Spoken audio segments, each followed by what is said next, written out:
अगर आपको stock market बिल्कुल नहीं आता है लेकिन फिर भी आप स्टॉक्स में पैसा इन्वेस्ट करना चाहते हैं तो ये करने का सबसे बेस्ट तरीका है म्यूचुअल फंड के थ्रू इन्वेस्ट करना। तो इस वीडियो में हम आपको बताएंगे म्यूचुअल फंड क्या है, म्यूचुअल फंड काम कैसे करते हैं, अपने लिए बेस्ट म्यूचुअल फंड कैसे चुने। अगर आपको म्यूचुअल फंड के बारे में कुछ नहीं भी पता है ना तो मैं आपको विश्वास दिलाता हूँ इस वीडियो को देखने के बाद आपको म्यूचुअल फंड का और कोई दूसरा वीडियो देखने का जरूरत नहीं पड़ेगा। तो चलिए वीडियो को शुरू करते हैं। सबसे पहले बात करते हैं कि म्यूचुअल फंड होता क्या है। तो म्यूचुअल फंड एक ऐसा इंस्ट्रूमेंट है जहां पर बड़ी बड़ी एएमसी यानी एसेट मैनेजमेंट कंपनी आप और हम जैसे बहुत सारे इन्वेस्टर्स से पैसा लेती है और फिर उस पैसे को अपने हिसाब से अलग अलग स्टॉक्स में इन्वेस्ट करती है। अब क्योंकि ये जो एएमसीज हैं ये बहुत ज़्यादा एक्सपीरियंस्ड होते हैं, इनको बहुत ज़्यादा नॉलेज होती है, इनके पास बहुत एडवांस टूल्स होते हैं, ये लाखों करोड़ों के सॉफ्टवेयर्स यूज करते हैं, इसलिए ये आपके पैसे को बेस्ट जगह पर इन्वेस्ट करते हैं जहां से आपको ज़्यादा रिटर्न मिल पाए। तो म्यूचुअल फंड क्या होता है यहां से आप आसान भाषा में समझ गए होंगे, लेकिन अब आपके दिमाग में क्वेश्चन आ रहा होगा कि बेस्ट म्यूचुअल फंड कौन सा है,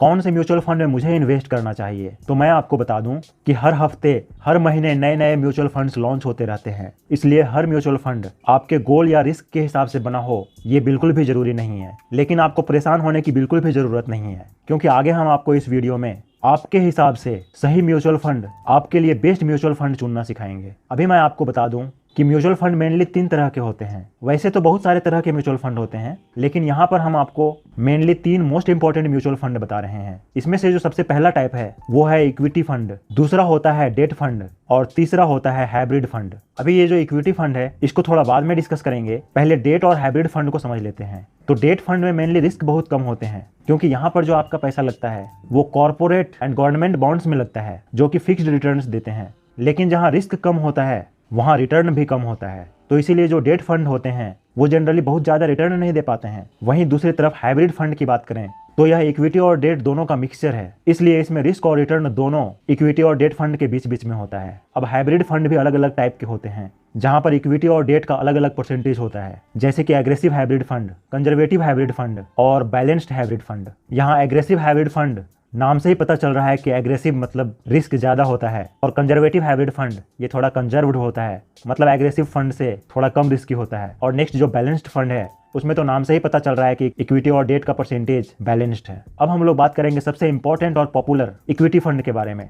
इक्विटी के नाम से ही आपको समझ आ रहा होगा कि इसमें जो आपका पैसा है वो इक्विटी यानी कि अलग अलग कंपनी के स्टॉक्स में इन्वेस्ट किया जाता है। अब ये जो इक्विटी फंड है इसको मेनली 6 टाइप्स में बांटा गया है। इसमें जो सबसे पहला टाइप है वो है इंडेक्स फंड।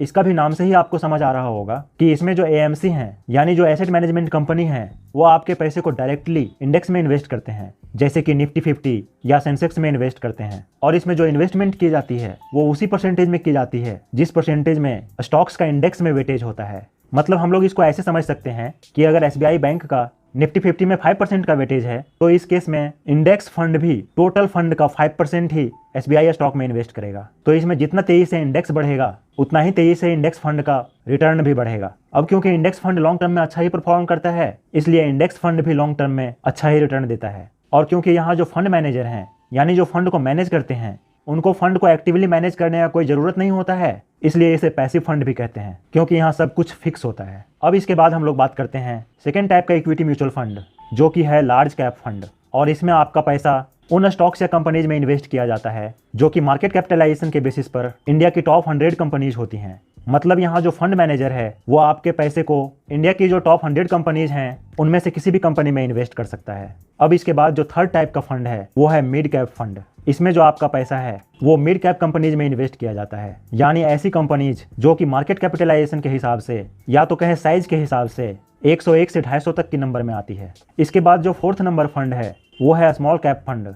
इसमें आपका पैसा उन कंपनियों में लगाया जाता है जो कि बहुत छोटी होती हैं और इनका साइज भी बहुत छोटा होता है। मतलब इसमें आपका पैसा इंडिया की टॉप 250 कंपनीज को छोड़ के बाकी कंपनियों में इन्वेस्ट किया जाता है। इसके बाद जो हमारा फिफ्थ फंड है वो है मल्टी कैप फंड। इसमें भी आपको नाम से ही समझ आ रहा होगा कि इसमें आपका पैसा तीनों टाइप की companies, small cap companies, mid cap companies और लार्ज कैप कंपनीज में भी लगाया जाता है ताकि आपको तीनों फंड का बेनिफिट मिल सके। लेकिन यहाँ सेबी का एक रूल है कि किसी भी म्यूचुअल फंड को मल्टी कैप फंड बनने के लिए एसेट मैनेजमेंट कंपनी को 25% तीनों टाइप की कंपनियों में लगाना होता है। मतलब कम से कम 25% स्मॉल कैप में, 25% मिड कैप में और 25% लार्ज कैप में भी लगाना ही होता है। यहाँ पर फंड हाउस पर रिस्ट्रिक्शन होता है। इस रिस्ट्रिक्शंस को दूर करता है हमारा 6th टाइप का फंड, जो कि है फ्लेक्सी कैप फंड। इसमें फंड मैनेजर को तीनों टाइप की कंपनीज यानी स्मॉल कैप, मिड कैप और लार्ज कैप में आपका पैसा इन्वेस्ट करता है। लेकिन यहाँ फंड मैनेजर पर कोई बाउंडेशन नहीं होता है कि वो कितना पैसा कहाँ इन्वेस्ट करेगा।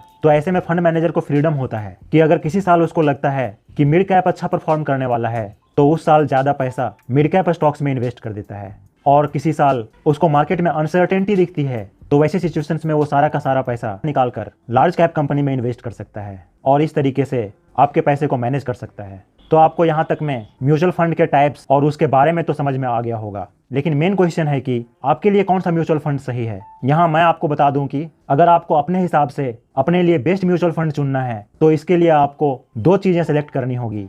सबसे पहले आपका रिस्क एपेटाइट और दूसरा टाइम होराइजन, क्योंकि आप किसी भी इक्विटी लिंक्ड म्यूचुअल फंड में 3 से कम साल के लिए इन्वेस्ट करेंगे तो वहां पर रिस्क बहुत ज्यादा होता है, क्योंकि 2-3 साल में स्टॉक मार्केट में क्या होगा ये बता पाना बहुत मुश्किल है। अब इसके बाद मिड कैप फंड की बात करें तो इसमें आपका पैसा मिड कैप स्टॉक्स में लगाया जाता है, और मिड कैप वो स्टॉक्स होते हैं जो अभी वेल एस्टेब्लिश्ड भी हैं और इसके साथ साथ ग्रोइंग फेज में भी हैं। तो इसमें लार्ज कैप से थोड़ा ज्यादा रिस्क होता है, लेकिन इसमें रिटर्न भी लार्ज कैप से ज्यादा मिलने का संभावना होता है। लेकिन मिड कैप फंड तभी अच्छा होता है जब आपका टाइम होराइजन 5 साल से ज्यादा का है। अगर आप 3 साल से 5 साल तक के लिए इन्वेस्ट करना चाहते हैं तो आप इन्हें चुन सकते हैं।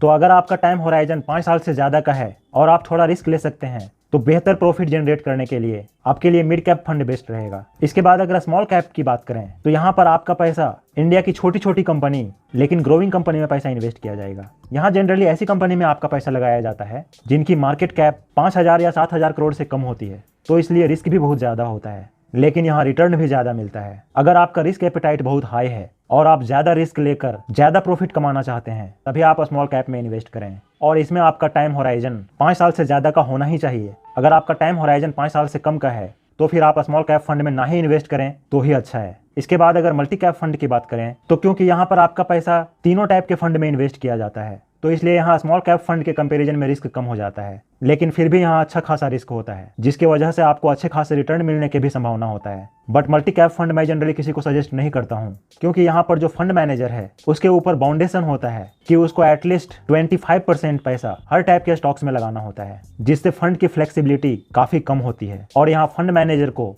अपने स्किल्स और नॉलेज का यूज करने का मौका नहीं मिल पाता है। लेकिन अगर आप फिर भी इन्वेस्ट करना चाहते हैं तभी इन्वेस्ट करें जब आप हाई रिस्क ले सकते हैं और आपका टाइम होराइजन 5 साल से ज्यादा का होना चाहिए। अब अगर इसके बाद फ्लेक्सी कैप फंड की बात करें तो क्योंकि यहाँ पर कोई भी लिमिट नहीं होती है तो यहाँ जो फंड मैनेजर होता है वो आपका पैसा चाहे तो लार्ज कैप में इन्वेस्ट कर दे, चाहे मिड कैप में इन्वेस्ट कर दे या फिर स्मॉल कैप में इन्वेस्ट कर दे। इसलिए ये मल्टी कैप फंड का बेस्ट अल्टरनेटिव है, क्योंकि यहाँ पर आपके पैसे को फंड मैनेजर अपनी नॉलेज, एक्सपीरियंस और स्किल्स के बेसिस पर एलोकेट करता है। तो इसमें रिस्क तो हाई होता है लेकिन साथ ही रिटर्न भी बहुत हाई मिलने का संभावना होता है। लेकिन इसमें भी आपको तभी इन्वेस्ट करना चाहिए जब आप लॉन्ग टर्म के लिए इन्वेस्ट कर रहे हैं और आपका टाइम होराइजन कम से कम 5 साल का है। अब इसके बाद अगर इंडेक्स फंड की बात करें तो इसमें आपका पैसा इंडेक्स में इन्वेस्ट किया जाता है, लेकिन लॉन्ग टर्म में ये मान के चल सकते हैं कि इक्विटी फंड में इंडेक्स फंड सबसे ज्यादा सेफ है, क्योंकि इंडिया एक डेवलपिंग कंट्री है और जैसे जैसे इंडिया डेवलप करेगा वैसे वैसे हमारा इंडेक्स बढ़ता जाएगा, और अगर आपने इंडेक्स में इन्वेस्ट किया होगा तो आपको भी अच्छे रिटर्न मिलेंगे।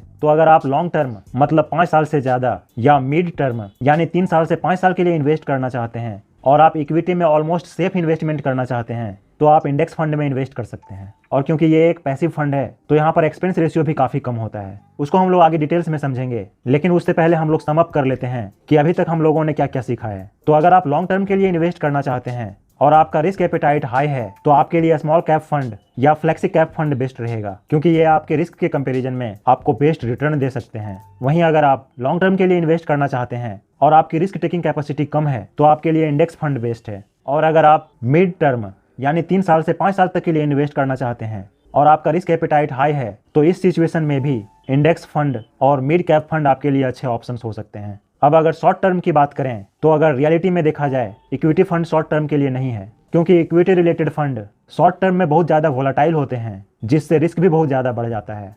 तो अगर आप 2 या 3 साल के लिए इन्वेस्ट करना चाहते हैं तो मैं आपको इक्विटी फंड रिकमेंड तो नहीं करूंगा, क्योंकि अगले 2-3 साल में स्टॉक मार्केट में क्या होगा ये प्रिडिक्ट करना बहुत ज़्यादा मुश्किल है। तो अब आपको ये समझ में आ गया होगा कि आपके इन्वेस्टमेंट पीरियड और आपकी रिस्क कैपेसिटी के हिसाब से कौन सा फंड आपके लिए बेस्ट